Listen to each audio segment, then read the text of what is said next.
నీ హృదయము ఎవని ఆధీనమందు ఉన్నదో వాని ఆధీనమందు నీ జీవితం ఉన్నది.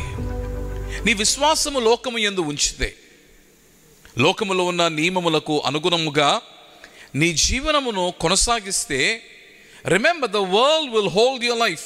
But if you believe that God is the one who has created time, ఒకవేళ దేవుని వలన సమయము నిర్మింపబడినదని, ఆ సమయములో నీవు జీవించచ్చు ఉన్నావని నీ హృదయమందు ఇట్టి నమ్మికను నీవు కలిగి ఉండి నీ హృదయమును దేవునికిస్తే, నీ హృదయముతో ముడిపడి ఉన్న నీ జీవితమును తన ఆధీనమందు దేవుడు ఉంచుకోగలడు.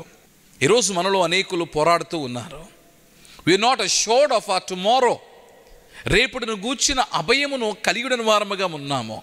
కారణం ఏమిటంటే, ఆ heart is being held by the world, not by God.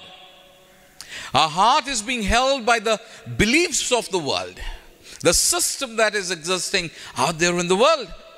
The Bible tells us that God, the maker of heavens and the earth, is the maker of time, and He is the one who holds time. You're not held by time, you're held by your maker. నీవు సమయ ఆధీనంలో నీవు లేవు, నీవు దేవుని ఆధీనంలో ఉన్నావు. కనుక సమయమును మనము పూజించట మాని మన సృష్టికర్త అయిన దేవుని మనము పూజించట ప్రారంభించినట్లయితే, దేవుని ప్రియకుమారుడైన క్రీస్తు యేసు వలన రక్షణను కలిగిన వారమైతే, we are assured of our tomorrow and we are assured of rest of our life. దేవుని నుండి నిన్ను వేరు చేయగలిగిన శక్తి రక్షణ అందుకున్న వాని విషయంలో ఎదియూ లేదు. క్రీస్తు యేసునందు నీ విశ్వాసం ఉంచి ఆయన దేవుడని నీవు ఒప్పుకొని నీ పాపములో ఆయన రక్తములో కడగబడగా నీవు ఆయన పునరుద్ధానములో నుండి నూతన జీవితములో నీవు ప్రవేశించినట్లయితే నీకు మరణము లేదు. దేవుని దగ్గర నుండి మన యుద్ధకు వచ్చుచున్న అభయమును నీవు చేతపట్టుకుని సంవత్సరంలో ప్రవేశిస్తావా? నీ జీవితాన్ని దేవుని వలన ధైర్యముతో నీవు నింపుకుంటావా? రక్షణ వలనైన అభయముతో నీ జీవనమును నీవు కొనసాగిస్తావా? I wanted to challenge you. The Bible tells us, do not conform to the patterns of the world.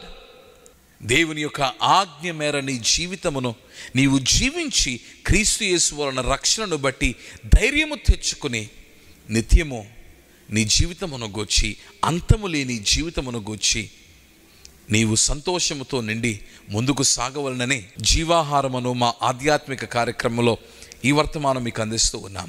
May your life be filled with life. దేవుని వలనైన సమృద్ధి జీవముతో మీ జీవితము నింపబడను గాక. ప్రార్థన చేసుకుందాం. For we are very thankful that you blessed us with another year. మరొక సంవత్సరములో మేము ప్రవేశించడానికి నీవు చూపిన కృపను బట్టి నీకు స్తోత్రము. మానవులముగా నిమిత్త మాత్రముగా తండ్రి, ఆందోళన బాటలో నడుచువారముగా, అయోమయము నిండిన జీవితములను కలిగిన వారముగా మాలో అనేకులు ఇంకను తండ్రి నీ చెంతకు రాక, నీ ప్రియకుమారుడైన క్రీస్తు యేసు వలన అనుగ్రహింపబడిన రక్షణను స్వీకరించక మా జీవితములను, మా జీవనములను ఆందోళనతో నింపుకున్నాము. అలా కాక ప్రభువా, మేమందరము నీ రక్షణలో నుండి తండ్రి మాకు శాశ్వత జీవము నీవిచ్చి ఉన్నావని, నీ రక్షణ వలన నిత్యత్వము మేము అందుకొని ఉన్నామని ధైర్యముతో, అభయముతో మేము ప్రతిదినము జీవించుటకు సహాయము చేయము. Everyone who gets to watch this program, we pray that, Father, that their days would be filled with assurance from you, from your Son Christ Jesus and our companion, the Holy Spirit. తండ్రి, కుమార, పరిశుద్ధాత్మ వలన అభయమును కలిగి ఈ వర్తమానం విన్న ప్రతి ఒక్కరూ గొప్ప ఆనందముతో, సంతోషముతో జీవించులాగున ఎల్లరూ ఆశీర్వదించమని ప్రాణనాథుడైన క్రీస్తు పేర ప్రార్థించుచున్నాము మా పరలోకపు తండ్రి. ఆమేన్.